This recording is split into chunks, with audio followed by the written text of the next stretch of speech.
session for October 1st, 2024. First item on our agenda is a presentation of the Hunters Reserve Park concept package, and we'll turn it over to staff. All right, Mr. Mayor, Council, thank you for having us tonight. You might recall Hunters Reserve Park runs along 29th Avenue, kind of in between 37th and 42nd.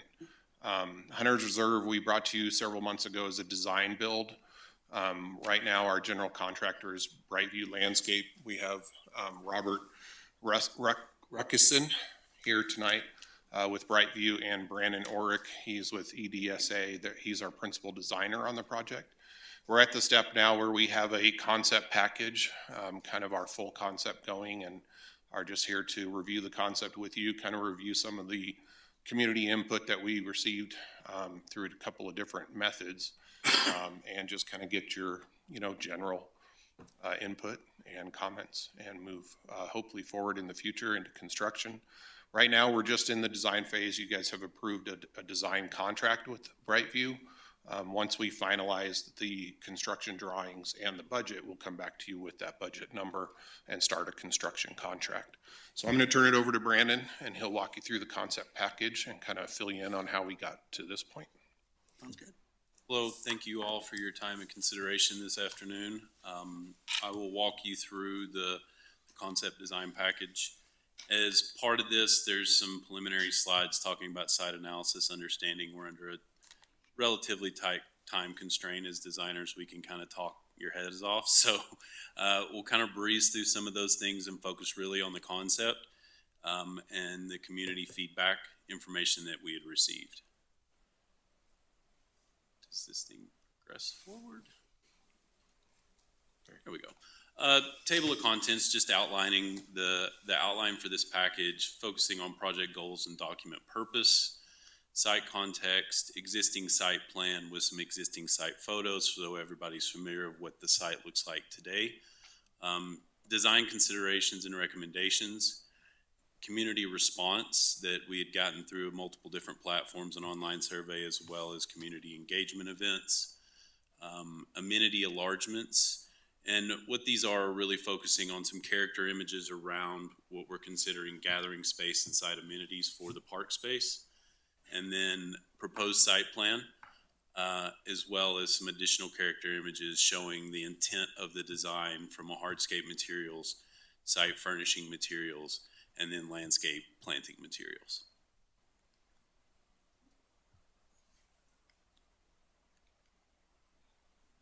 Is there a trick, Jules? Here we go. So this intro slide here is the project goals and document purpose. The driving factor behind this whole attempt was really to support the community, support health and wellness, and foster enduring connections through deliberate and thoughtful park design. And that is the goal of our firm as well as Brightview on the approach to any park development. The big goal for that is to make sure that it is viable for the community and its members that use it and the shareholders that are focused around it.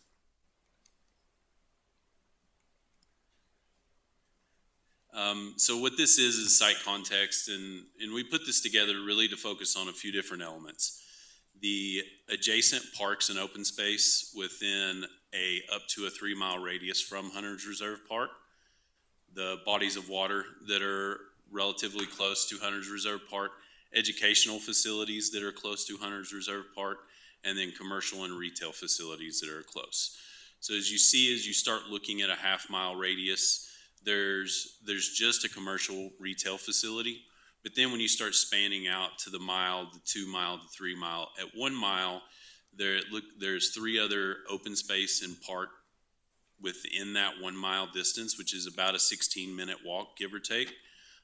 You start expanding out to 2 miles, you get into about a 30-minute walk, which incorporates a multitude of different park spaces. And then when you get out to the 3-mile, looking at about a 45-minute walk, you encompass the majority of the park spaces within the community. So as the existing site plan, if not everyone is familiar with the site, we took a couple of different photos and angles from these areas just to represent the character of the space currently as it sits today versus what you will see in the concept design. here you can see some of these character images, one coming from the community directly behind the park that leads in as one of our entryways into the park space. Two, looking from that reverse of that split rail fence out to that community roadway. Three, looking down the fence line from that vantage point of two. And then number four, looking along 29th down the road. Five, looking directly back into the site from 29th. And then six, looking back towards 29th, towards that retention basin area, just to give a sense of character of the space.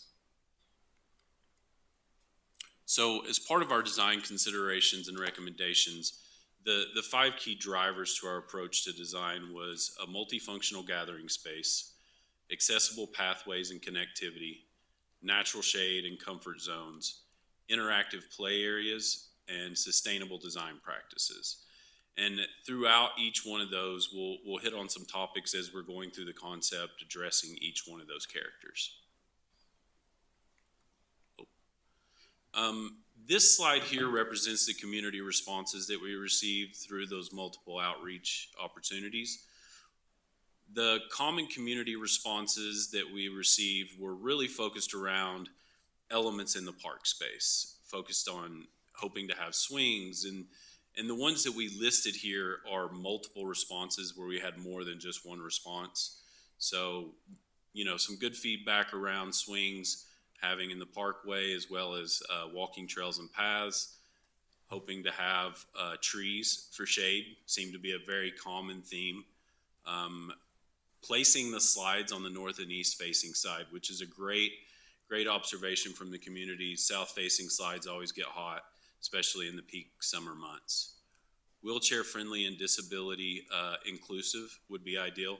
We approach every park design for use for all users. No big bushes, so nobody can hide in them, which is a great comment, because you know, part of park design is ensuring safety of the community. So I was glad to see that outcome from the community responses. And then again, prioritizing planting trees as much as possible to promote natural shade. This next area is positive feedback that we received from the community, and we just thought these were great responses from the community. 5-year-old son says, make the park with slides, monkey bars, and lots of fun stuff, which is great that we're getting 5-year-olds engaged in community surveys. Be an awesome addition to the neighborhood. Been wanting to reach out and ask about this space. So it's great that community members have already been thinking about how to develop this space. One of the comments was, living in Willowbrook, it'd be really nice to enhance the drive as they're coming in on 29th. And the other was, we just love Evans Parks. So great feedback. Considerations, we put this in because we got a lot of comments around considerations for this park space, but understanding the program elements that the RFP had laid out, we were focused on more of a narrower scope. But here we just put this in for potential for future park developments. Looking at splash pad seemed to be a common thread throughout all the engagement. Include a dog run. And then there was quite a few responses around a pump track for bicycle enthusiasts. On the top part of this slide, you will see that we created some pie charts representing the questions that were asked. Some of these were focused around how many times do you visit a park during a normal week. The majority of the users were basically stating more than twice a week that they were visiting a park space. The next question was, what activities do you typically like to enjoy while visiting a park space? Most of it was driven around the playground element of the park space. Then we created some options for different amenities, knowing that we're going to have a playground structure as well as a shade structure and an interactive play structure. So what we did was give the options for the community to select those items. As you can see from the pie charts here, they selected the more colorful option on the playground amenity. For the shade structure, traditional hip structure, square. And then for the interactive play, a lot of what we call a log scramble for kids to balance beam on and climb across. So as we start looking at some of the indicative character of what this space we're trying to create was really focused around gathering spaces. So an active and passive lawn space for kids to either go and play sports or just to come out and have a picnic and enjoy a nice sunny day. Walking trails are always a great thing. As I get older myself, I enjoy walking more than relaxing. It keeps the legs moving, and the joints oiled up. Nature play has become a huge theme in the Rocky Mountain region. A lot of people are getting away from traditional play and moving more towards a nature play element, which is really indicative of the Front Range. Park Plaza, always having a great place for people to have some picnic tables, enjoy a picnic, have a barbecue, and just enjoy the park space as a whole. And then obviously traditional playground structure that has a multitude of facets for enjoyment. We looked at site amenities, diving in a little deeper. The balance log, which was really a big hit with the survey for the youth to climb across. Hopping logs that'll be integrated within those balance logs for kids to hop across as well. A traditional playground structure, and then obviously a fixed shade structure. So as part of that feedback, we looked at the design approach to this park. A big driver for this park was really focusing on the theme around the South Platte and how that the river is really driving through this park space. So if you notice on the east to west concrete path going north to south on the plan here, it's really indicative of the South Platte and how it moves across the landscape. The way we approach the lawn and the playground is like a sandbar. As the sediment collects on the side of the river, it always creates these little islands or eddies. And then the DG path that you see going around the perimeter of the lawn is basically when the river redirects around that eddy and brings you back into the main channel. As part of that, we understood there's about 6 foot of elevation change from that top left corner down to 29th Ave. So one, we really want to focus on sheet flowing water across this site, not introducing any under traditional engineering approach to stormwater management, but sheet flow that water through the park space for infiltration. And then as it hits the lower portion of the screen here into a river rock swell that then will direct it out into the existing retention basin. So really trying to minimize the footprint from an infrastructural standpoint and really just approach this project from a top layer approach. The lawn space is quite large. Roughly the larger lawn space that you see there is about 0.86 acres. The entire site included within that red dashed line is about 2.2 acres of development. So roughly half of that, give or take, is traditional lawn space. The other parts of it are covered by either the playground element and the native grass approach that buffers the DG path around the perimeter, as well as the concrete path on the north side. As part of our approach to access into the park space, we looked at really the greening effect of drawing visitors into the space. So looking at incorporating some planting around park signage, keeping that minimal, understanding the cost and the implications of maintenance practices, but keeping that minimal just to really have a pop around the park signage, and then have a turf area around that entry point. That green always draws people into park spaces, so we wanted to make sure that that was extremely visible. On the sides of the concrete pathway as we're heading through the park space, we created a 3-foot buffer on each side of turf from the native grass. And what this is really like a warning strip indicator.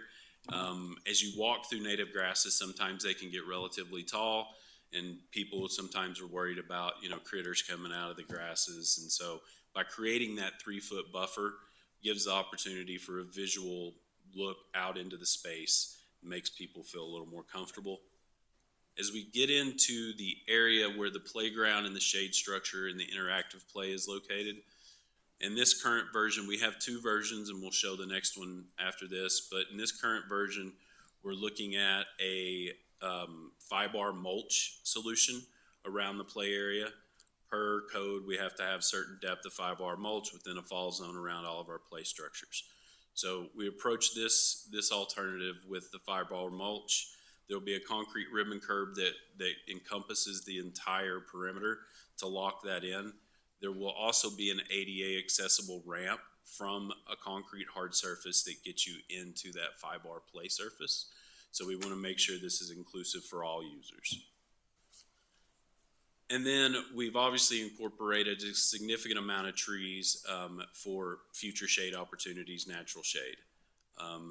As part of that, these are open to interpretation. They can be moved, they can be adjusted, however everyone sees fit. We really were focused on sound attenuation to try to block some of the sound from the neighbors, as well as creating opportunities for shade. We've also incorporated a handful of planting areas around the space just to break up the monotony of lawn and natural grass, to create a little visual interest. And then some larger boulders that will find their way into that river rock swell and that area between the DG path and the river rock swell to create more of that natural effect. As an alternative to this, the entire design essentially is the same. We looked at a poured-in-place playground surface. As part of that, we incorporated the town's logo in the design of that. After speaking with vendors, is not an issue on incorporating that approach. So we thought it'd be a cool option to include that, as well as it really drives that theme home of the South Platte River to this park space. As we start looking at our hardscape materials that really are encompassing this park space, stabilized decomposed granite is one of the big things, which is a permeable solution to paving. It is technically considered ADA accessible, and it seems to be like a really readily available product on the Front Range. Obviously, we wanted to create one hard surface from access into the park, so we looked at a standard broom finish concrete that will serve as our main points of egress to the park. As we spoke earlier about the concrete flush curb that will be surrounding the 5-bar installation or the poured-in-place installation, either way we look at it. Then looking at natural river rock in that river rock swell that we had mentioned that was on the east side of the park, that's going to be diverting the water from a sheet flow application into the existing retention basin. Obviously looking at an option of doing poured in place for the surfacing. As you can see here, it's a 2-color scheme. We purposely pulled this photo to represent the design intent that we were searching for. And then your traditional 5-bar mulch is the other option for the playground surface. Site furnishings, we really wanted to keep this in the vein of what's around the community. We did some research and looked at other parks at very clean, streamlined approach to black site furnishings that are usually pretty bulletproof and common. So we'll looking at some non-traditional picnic approach to these 4 top chairs. They're actually coming to 3 top 2. That way that a wheelchair can pull up to the side and interact in these space. Standard park benches, 6 foot long, to be placed around the site.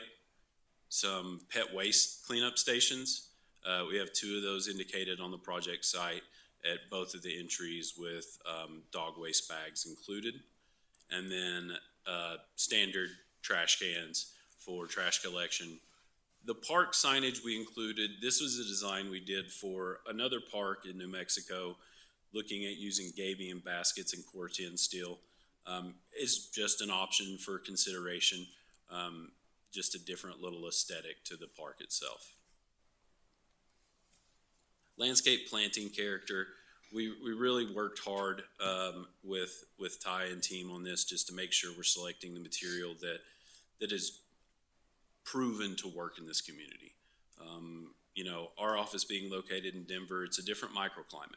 Things change from town to town. So working with Ty and his team to really figure this out, and came down to 3 deciduous species that seem to be doing very well in the community. and then 3 evergreen species of trees that seem to be doing well as well. Then looking at our ground plane character, again, working with Ty and his team on this, looking at some opportunities for some shrubs, a lot of ornamental grasses, which seem to be a little more bulletproof when it comes to the temperature extremes that we have on the Front Range. And then adding some pop of color with some Mexican sage and Russian sage. And that's the completion. So I'll open it up for questions. Great, thank you. First of all, great presentation, really appreciate it. I really like, to be honest with you, I like the site plan that was proposed. But I would like to see the Evans colors incorporated into that. Okay. I really like the fact that you took into consideration what the public wanted, because after all, this is not the city council's park, this is the community's park. And I think when you incorporated everything into that site plan that the community want, to me, it resonates with me, because that's what they want. I like the designs where we're not putting, want to make sure that when we have our trees, everything, that we make sure they're maintained. I know over by my house, in the park across the street, I know Greeley had to come in and do a lot of cutting of the trees because homelessness start building camps under the trees, and there was a bunch of them living there. So they came in and cut some of that to get them out of there. So I want to make sure that we maintain that so we don't attract that, and we have, people, wind up living in the parks and everything. But great site plan for that first one. Incorporate the Evans colors in it. It's incorporated everything that the community wants in that area. I like how you designed the drainage basin, so when water comes in, it just flows into the retention pond. I do like the decomposed granite, and with the egress of the concrete into the entranceways. And I like a little combination of the tables and the benches, but I do like the park signs and everything else. So I think it's great, and I would go with the first proposed site plan, because that's what the community wants. I also think it's a great design, well thought out. The data collection was phenomenal. That speaks to my heart as an economist, so that was great. How far out did you collect that information for the locals? Was it half mile, 1 mile to collect that feedback?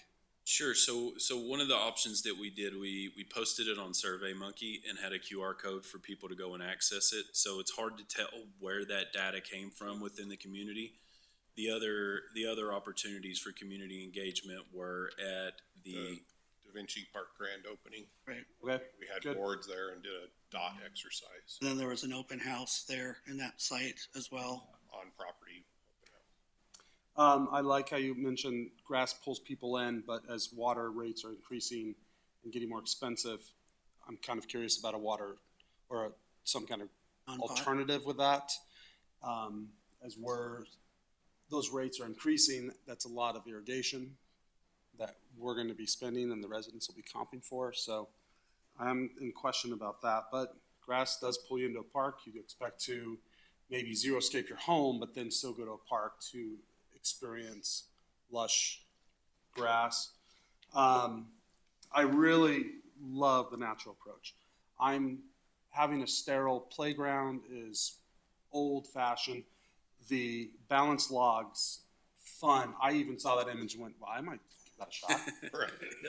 Who knows if I will make it? A 5 or 6 year old might crush me, or you might break your hip. And then what about the maintenance of the retention area? What kind of impact is that going to give our department? Clearly we have the assets already to make sure that we can do that, but in years past, previous administrations have changed policies and have ramped up our bills today on cleaning up these messes. Is this something that is going to be able to be easily maintained as even more simplistic as just mowing the grass? Right. Well, the good thing at Hunter's Reserve is that detention pond is one of our drier ponds. Doesn't seem to hold a lot of water. It's not super deep, but the banks are relatively steep. I mean, right now it would be the operations department to maintain the detention pond. The parks department would maintain all the improved site area. I think it'd be very easy to always be mowing around, you know, I don't know how to, the top of the berm to keep that clean look. And then, you know, typically you would mow the actual pond two or three times a year, I would think.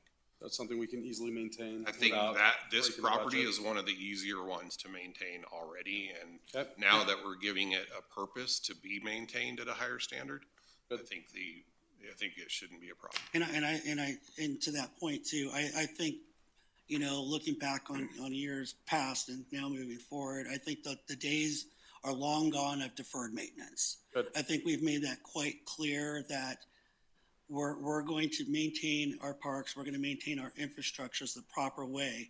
That way, we're not deferring the maintenance, instead of saying, example, we're spending, well, we could have spent $20,000 a year on to maintain.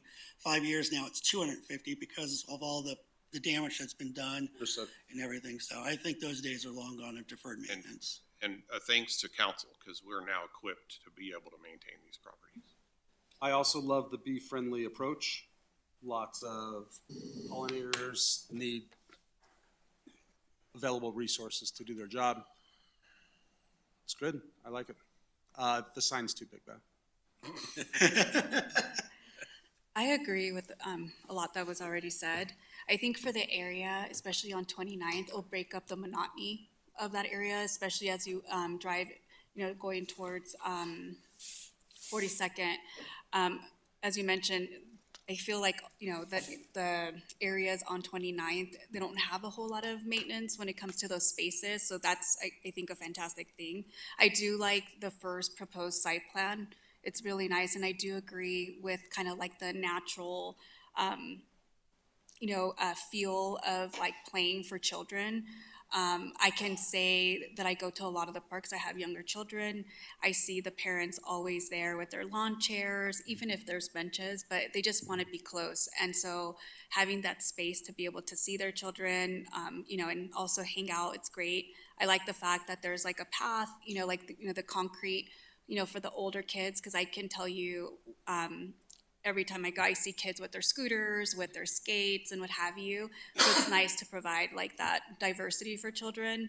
I think that neighborhood will be super happy with a park, especially because that neighborhood is very unique on how you access it. So typically, if you have children, it's interesting on how you leave it. But having that park there will definitely connect that area. So it's great. It looks really good. One thing I want to add onto this is, I know that's a pretty long straightaway and people like to go very fast down there. If we're going to incorporate a park there, we're going to have to do some type of traffic calming mitigations, because we got the entry right there on 29th, and then we have the other entry there on Dove. I'm just concerned that with the people that like to go 80 miles an hour down that road, something's going to happen at that park entrance. So we're gonna have to come up with some kind of traffic calming mitigations to that area. So I remember when we approved this, one of the things that I was very appreciative of was in the proposal, just for the site build, how much you reflected Evans inside of the design. And as opposed to Councilmember Crabtree, I'm always a big fan of signs. So I would think that maybe we should actually even have a sign explaining all of those features. Because you I would agree don't with that. necessarily see that. I mean, because you can easily see the river right now. When I'm standing in it, walking into it, am I going to see that? And so you took the time to make such a meaningful applied to Evan's plan. And I think it would be great if we told the citizens of that. I think it's a good idea. I could Because get the behind 7 that. people watching this on YouTube will not spread the word far enough. I actually agree with you with that. Wow, thank you. Yes, I like that. And I think we have a great sign shop, and I like that. Have we Because come having those, I because as you're agree, walking 'cause- past, Yeah. you could have little signs that indicate the design and all the effort that went in. I like that. That's great. Not only do It we have tells a story. not only do we have a great sign shop that can tell the story, we are also going to have a great Parks and Rec Commission that can also help I also appreciate that. I Well, into think that. one thing also with parks, because, children tend to like visit them often with their adults. It's also providing that information so they can learn, because I think we always, forget to add those learning opportunities for children. And then they're able to read and learn about, what has been planted, learn about the species of the plant, what have you. And it makes it interactive as well. Okay, so I have 3 questions before everybody starts conversating again. No, we're not gonna cut down the number of trees. I gotta get this in. My one question was, is the retention pond, functioning as it should? We've seen Driftwood Park and the other parks have a lot of work where the water drains.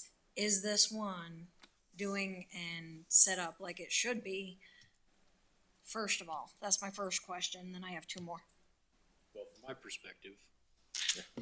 from my perspective, this would be further down on my priority list because I haven't seen evidence that we have a problem there like we have at I other didn't think parks. so, but I had So, to ask. I think that just by what we see and what I hear from operations, I think we have a better situation here. Does not mean we don't need to keep it on our radar and do something with it, as we move through this. Okay, my second question is parking. I've been in that neighborhood multiple times. Parking is horrible, horrible. So I know probably most of the people from that neighborhood will be using the park and they'll walk in. But if people are coming from outside to that park, where are they gonna park? 29. Because I can tell you, and even in my neighborhood, we have a huge park. Where's the parking? On the side. Where does everybody congregate? Right when you drive in, where it says no parking. Well, that's why that's why I'm So- concerned about 29th, Right. is because that's where a majority of the people are gonna park. Right. And But where on 29? they're gonna can't. park on the side there. There's no. How? You can. There is enough room to where you can park a car on the side there, but my concern is there is room, but we need to slow that traffic down in there. There's enough gap I'll to do take your that. word for it. Yeah. I don't see it. But that's just a concern I have thrown out there for you guys. And then my last one is about the sign. While I love the design there, is it gonna match our other It park is not. signs? Cause we were talking about that just a few meetings ago about the We park were. signage That and was just an changing idea, it. though. I love that sign. I really do, but we'll wanna make sure that it's in Well, I sync know, with the others.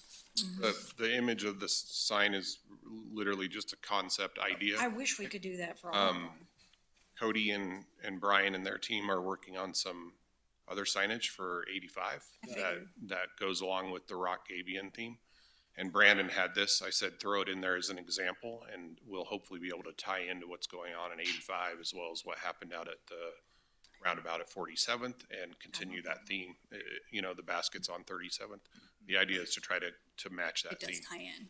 And are we Great able concept for to the pick Parks and the Rec colors of the play structure? Yeah. What's your third question? I think we should stick that's that, it. That's it. stick to the Retention red, white, pond. and blue. Yeah, eventually we'll start to get to where we pick the colors of the play structure, the pour in place. These are just representation. Perfect, thank you.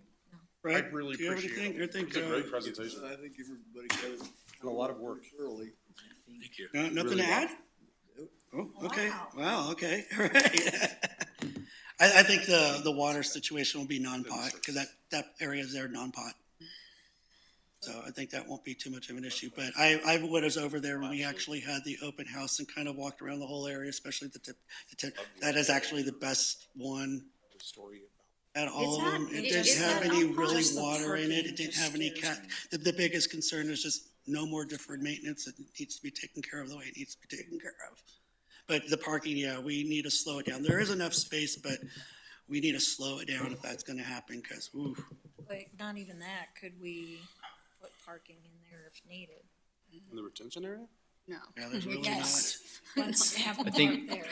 I think the parking's something we'll want to take a look at. My only concern, a concern would be allowing on-street parking on 29th. 29th is a collector, right? So there, you've got traffic moving at a higher speed. And so I think we'd really want to take a look at that perhaps. Well, I think we need to take a look at that, but see if we can come up with a better solution. But we'll need to, no matter what, slow that down. Sure. Is it a possibility No, go for it. to push back and then have parking pull in?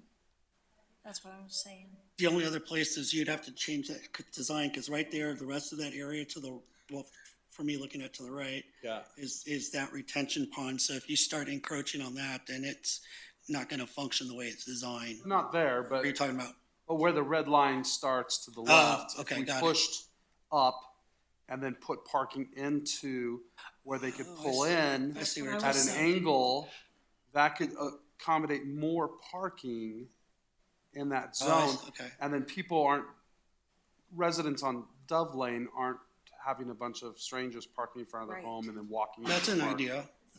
The parking's already tight. I think that's, yeah. Let's look at that concept. Let's see what it looks like. But that overall concept though looks fantastic, so. And I just want to clarify, That's we it. keep saying we like the first one, but I think we all like the second one because the second one has the. It has the colors, Like- but I think that one has a little bit bigger of a footprint, if I'm not mistaken, the way I looked at it. And I could be, They're actually identical. They're all The only identical? difference is the poured in place surfacing on That's why. the alternate here versus Oh, the okay. 5 bar. got it, Yeah, got it. because I Okay. think we all want the port. Alternate, yeah. And my last comment that I have on this that would bleed into the other parks is Ally brought up a very valid point that we now have a sign shop. It would be kind of nice, and this is exempt from this design, but it would be kind of fun to have more narrative when people are walking around of what is this thing?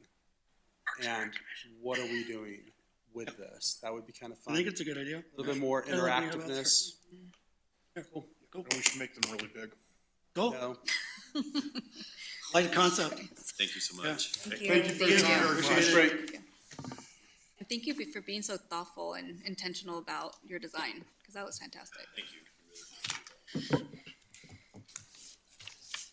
All right, Scott, you're up. Attorney chat to discuss legal matters pertaining to the United States Supreme Court. Oh, hold on. Let me get comfortable.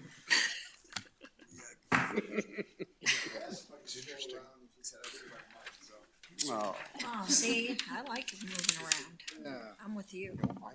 it's a great time. It's obviously one my wife selected, not me, so.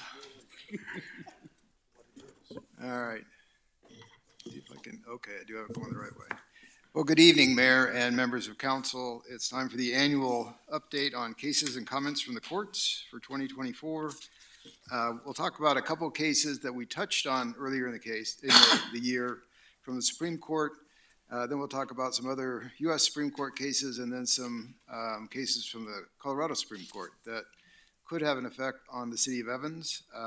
And if we don't get through all of it tonight, let me know and we can always come back to it. So the first case is the Sheets case, which is a new take on takings and impact fees. George Sheets sought a building permit from a county in California to build a single-family residence, 1,800 square feet on his property. The county had previously adopted a traffic impact fee based on what we call a legislatively adopted fee schedule, a lot like you do for all of your tap fees. And according to that, the fee was calculated based on the type and location of the new development, and their schedule required him to pay a $23,420 traffic impact fee in addition to all the other impact fees. He thought that that was not fair and paid it under protest. This is the Sheets mansion that he's talking about that had these very high fees with it. It's a prefab, and that's Mr. Sheets, that's George Sheets there, and he's the one that kind of started this fight. So the California Appellate Court looked at it and said, well, look, it's a legislatively adopted impact fee schedule, and so you don't have to apply what we call the Nolan-Dolan analysis to it. As long as it's legislatively adopted, that is by the city council, or in this case, the Board of County Commissioners, then you don't have to worry about Nolan and Dolan. So what are Nolan and Dolan? So the Nolan case, Nolan versus California Coastal Commission, was decided in 1987. Essentially, the Nolans owned a very small beach bungalow on the beach in California. It was situated between two public beaches. So what the county there, or the coastal commission told them is, yes, you can build they wanted to scrape the bungalow and build a nice big beach house, and the coastal commission said, you can do that, but if you're gonna do that, we're gonna require you to give us an easement across your property connecting the two public beaches, so that the public can go across there anytime that they want. The Supreme Court established what they call the essential nexus test, saying that the government's taking or exaction or permit condition must have an essential nexus to the government's land use interest that is being addressed. It said that the taking or exaction or permit condition must do something to further its stated purpose, not just leverage it in its permitting monopoly. In other words, they're the only ones that can grant the permit. You've got a monopoly, so you can't just exact whatever you can get out of the landowner. And they said that they had not established that essential nexus. In other words, whether it is a beach bungalow or a larger house doesn't impact the public use of those two beaches that were already there, so you can't just tell the guy, well, you have to give us an easement to connect those two public beaches. So that was the Nolan case. Then Dolan established what we call the rough proportionality standard that says, even if it does further a governmental interest, the amount that you exact from the property owner, the amount you require them to pay, the amount of land you require them to give, has to be proportional to the impact that you developing that land creates. So that's the Nolan-Dolan test. And the arguments in the Sheets case, the county argued that since this was a legislatively adopted fee schedule that looked at the type of development project that was involved, whether it was commercial, residential, industrial, and the area where the development was located, but did not have an individualized determination of how such a specific development contributed traffic, they said we don't have to do that. They said that since it's legislatively adopted fee schedules, they are exempt from the rational relation and the rough proportionality of Nolan and Dolan. Sheets argued that the impact fee did have to satisfy Nolan and Dolan even if it was legislatively adopted, and he said it was invalid because it did not have an individualized determination that would support him having to pay $23,000. So the Supreme Court really changed a big way that we looked at impact fees, because we always thought if it was legislatively adopted that the courts would just say, that's fine, we're not going to look at it that closely. The court said, yes, we are. It said that legislatively adopted fee schedules, just like individual pieces where you have an exaction, must comply with Nolan and Dolan. If the legislatively adopted fee schedules satisfy the rational nexus and rough proportionality requirements of Nolan and Dolan, they may still be valid. So you may be able to adopt your legislative impact fees, but they're going to have to go through a Nolan-Dolan analysis and look at rational nexus and rough proportionality in your studies. So since the California court said you don't have to apply Nolan and Dolan, Supreme Court said, yes, you do. They didn't say whether the California fee was valid or not. They sent it back to California to say, look at this fee, this legislatively adopted fee, and see if it satisfies Nolan and Dolan.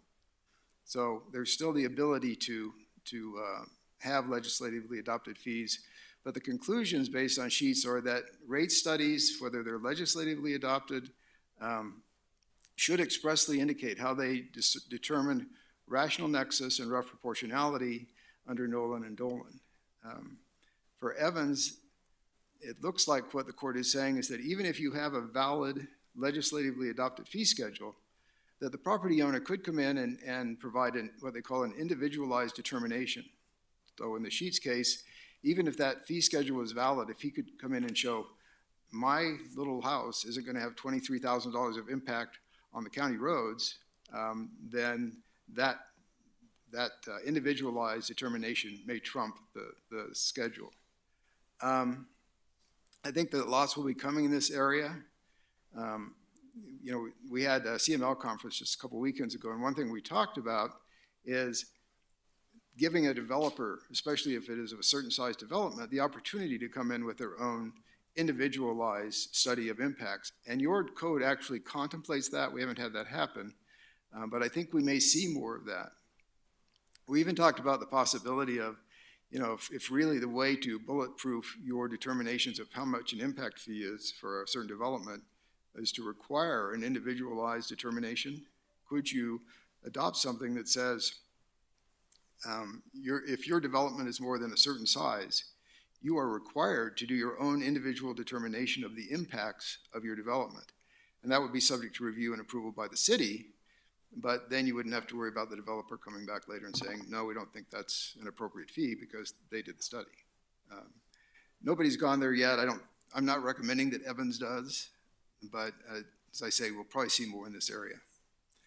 I want to talk briefly on the homelessness cases that we talked about before, one out of Boise, Idaho, the other out of Grants Pass, Oregon.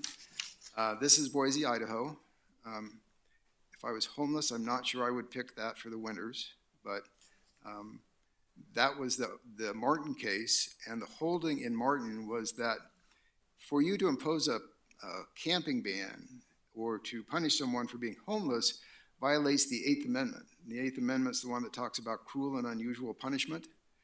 And there the court said, and this is the Ninth Circuit Court, so this is not the Supreme Court, this is the Ninth Circuit Court of Appeals, and the court said that, put another way, everyone has to sleep. If someone's going through homelessness and cannot access shelter, they have to sleep outside. And they said crimes must punish conduct, not status. Homelessness is a status if it is involuntary and therefore cannot be punished as a crime. Therefore, a city cannot enforce a camping ban unless there are beds available. So it's all this idea that homelessness is a status and it's only punishable if it is a voluntary status. So if the officer says to you, you can't sleep in the park, here's a place you can sleep, and you say, no, I'm going to sleep in the park, then it's a voluntary decision and it's conduct on your part. If the officer can't say, well, here's a place for you to sleep, then it's involuntary and you're punishing status, and you can't do that. That was the Ninth Circuit analysis 2 or 3 years ago, and everybody, not just in the Ninth Circuit, but throughout the country, pretty much followed that, including Evans. This is Grants Pass, Oregon, and this is the case that came out this year. And in that case, the court essentially did an about-face, and it's just a difference in personnel on the court. Their reasoning makes sense. They said that it can't be an Eighth Amendment cruel and unusual punishment because punishment's something you do after you've gone to court and been convicted. That's something that courts do. Well, these homelessness bans never really got to that point. You were kicking people out of there. So it's not punishment, so it can't be cruel and unusual punishment. So what they said is that camping bans are valid and enforceable, but they have to be reasonable in terms of their penalties and their processes. And they found that Grants Pass ordinance was reasonable. Grants Pass, the city's enforcement, progressed from supportive outreach programs. Then if you still were there, then they would impose a fine. Repeat offenses could result in a temporary ban from the parks. And then eventually, if you kept coming back, it was punishable by jail. But the court said that you do not need to show that there are available beds before you enforce your camping ban. So a lot of us thought, well, we're going to see some fairly heavy-handed enforcement measures by various municipalities, and we haven't seen that. So I think that the more prudent course, and the one that I think Chief Brandt still follows, is you try and move people along, you try and find them other places of accommodation, and you really don't start enforcing a true camping ban unless you run into just some real resistance. And we haven't heard that there have been problems with that yet for Evans. So then these next cases, I'm just going to sort of touch on the main points, and I've given you them in more detail. So if there are any of these that you read through this and say, no, I want to know more about this case, I'll be glad to come back and we can talk about that. This social media note of caution says essentially, if you have a website and you are acting, you're putting a lot of your political posts on that, then you need to be careful that you are not infringing someone's constitutional rights by excluding some people and not others. Now, you really don't have a risk of doing that unless you are speaking on the government's behalf on the matter. That is, it appears that you have authority to speak on behalf of the city of Evans. And you determine that from sort of the context. But if you are not speaking on behalf of the city and you make it clear in your posts that you're speaking only as an individual, or an individual council member either, then I think you're okay. I don't think we need to spend a lot of time on this one because I haven't heard that anyone's doing this yet. So just a note to keep in mind. This one I just noted in passing. This was the Trump exclusion from the Colorado primary ballots that was short-lived. Essentially, the Colorado Supreme Court said that, he could be charged with incitement to commit insurrection, and therefore that excluded him off the ballot. The U.S. Supreme Court said, no, that's not your call. This is a presidential election, and we'll decide that. So, and really, I think the U.S. Supreme Court looked at it and said, the right to run for office is a fairly fundamental right, so it needs to be fairly strong reasons for interfering with that right. Criticism of public employees or criticism of public officials by public employees. In this case, I think it was county. Yeah, the county clerk told her deputy, you need to support me in my reelection campaign. The deputy clerk didn't want to do that, and so the clerk fired her deputy. And the court says you can't do that.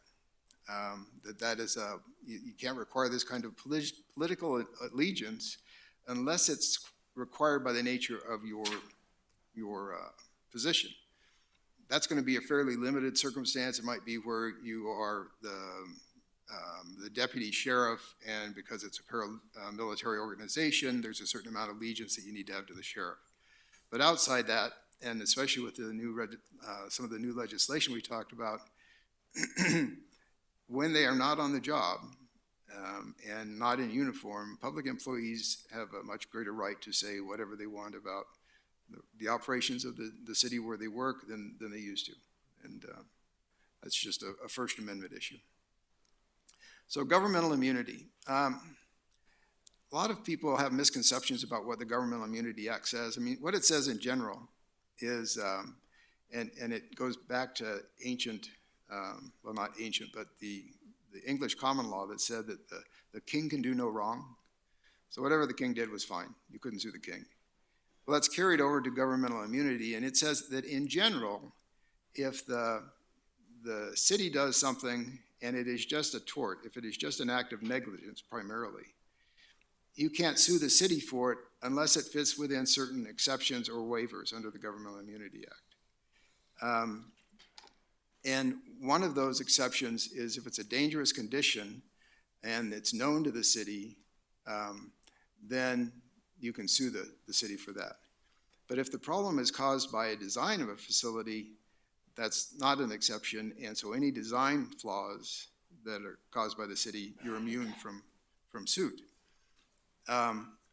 This particular case involved the parking garage by Jefferson County Courthouse, and they designed it so that, when you get out off the elevator and there's kind of this flat part and then you step down one step to go to your car, and it was the same color. So it didn't really stand out that there was that step down, even though they eventually painted a yellow stripe on it.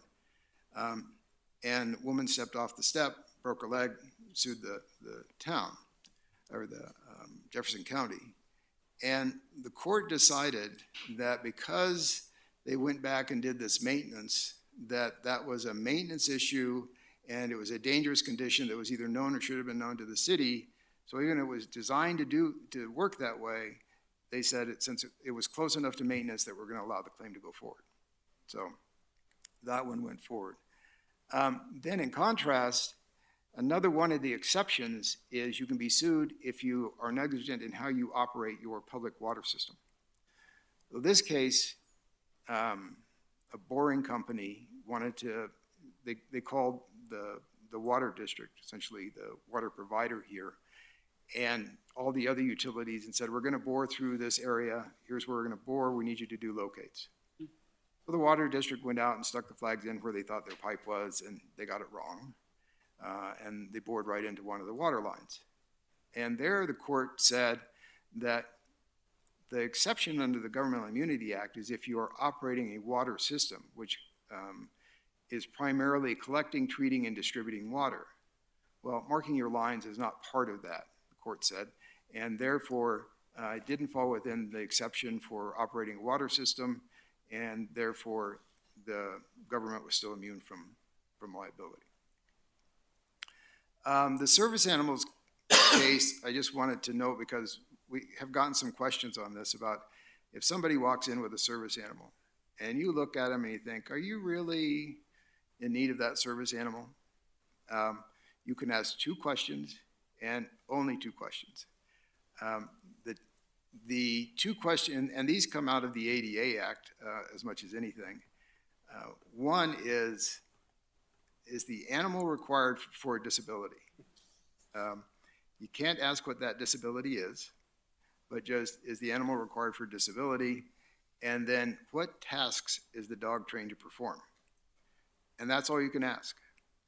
If you ask more than that, there was this whole concept or theory of a legitimate suspicion, whether you had a legitimate suspicion about the candor of their answers and whether you could inquire further. And the court said absolutely not.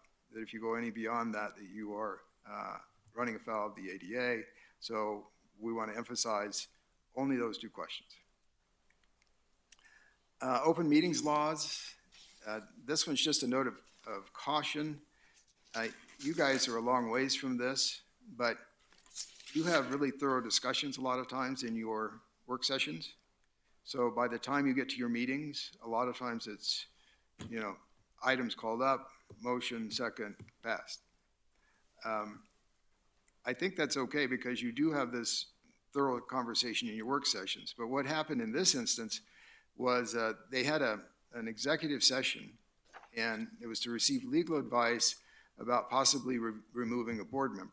So they're in executive session for 90 minutes, and then they come back and get on the record. They just kind of make a motion. It's kind of a lengthy motion, second it, vote, and they're done. The court said that was clearly a rubber stamp and that the policy making was done in executive session. So you just need to be careful that you are not taking straw votes or really saying, well, this is where we are in executive session, and that when you come back out, that you have some type of substantive discussion of the issue. So as I say, not anything that I've seen here that concerns me, but just a note of caution because, sometimes, especially when you get into kind of a groove, it is easy to move second and adopt. This one's just a mess. This was the Aurora City Council that went into executive session. They had council members that they wanted investigated, and then they wanted to look into censoring the council member, and then it just went all kinds of sideways. So they went into this executive session to receive legal advice from the attorney, but they didn't say what the legal advice was about. And then once they were in the executive session, they took a straw vote, raise of hands kind of straw vote. And then they came out of executive session and realized that they sort of messed that one up. And so they tried to make a corrective motion to say, well, this is really the reason we went into executive session. And there is some support for being able to correct that as long as you do it in a timely manner. Well, the court said, A, you didn't give us enough explanation of why you went into executive session. B, you can't correct it. And then kind of just an interesting quirk at the end of the decision, this lawsuit was filed by a newspaper down in Colorado Springs against Aurora. It covers all of Adams County. And they, but they were interested in this.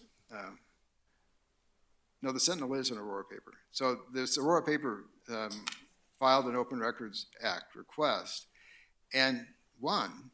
They said this was bad. You need to give us the records. And usually the statute says that if that happens, that the citizen is entitled to their attorney's fees.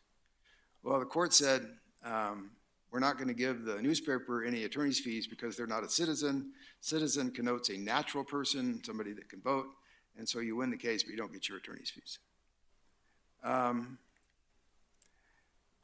This one's a little bit scary. This is the right of initiative extending to a rezoning, in this case of a PD or PUD ordinance. And what the court said, in essence, we have always, as municipal attorneys, thought that if you are just rezoning a specific property, that was usually, if it could be done by staff, it was an administrative act, or if it was being done by you guys, that was quasi-judicial, because rezoning requires you to take this piece of property and see if it satisfies these criteria for rezoning and give notice and a hearing, and that's the definition of quasi-judicial. Well, here the Court of Appeals said, and it's not a Supreme Court decision yet, it's up on appeal. The Court of Appeals said, no, we've decided that rezoning is a legislative matter. So what happened here is the town board, I think this was in Telluride, Telluride voted not to approve a rezoning. So the owner goes out and starts an initiative petition to approve the rezoning. And if it had been a quasi-judicial matter, then you can't achieve that through an initiative. But if it's a legislative matter, you can achieve that through an initiative, where you go out and get enough signatures, then you have an election. That's the initiative process. So in essence, what the court said is that you can rezone property through the initiative process, which is going to make it potentially difficult for boards like this one to control zoning, because things can be done or undone through the initiative rather than just going through your processes. So that one, we'll kind of see where it goes. There's a little bit of concern. Scott, You getting close on time? we're at 7. Okay, well, noise pollution, they haven't given us a solution. Final warning, the Chevron doctrine says that if you, and this came from federal agencies like the ERA or the FCC, if you're not clear on what a statute means, you give deference to the administrative agency that's charged with enforcing it. And that was the Chevron doctrine that we've operated under for years. So it was always an uphill battle if you were fighting with an administrative agency. The Supreme Court in this case said it rejected the Chevron doctrine and said you no longer have to give that deference. So that could have some effects when you're talking about state agencies, DOLA, state engineer, kind of those people. So that's it. Great, thank you, Scott. All right, Scott. let's head up to the dais and we'll get started. And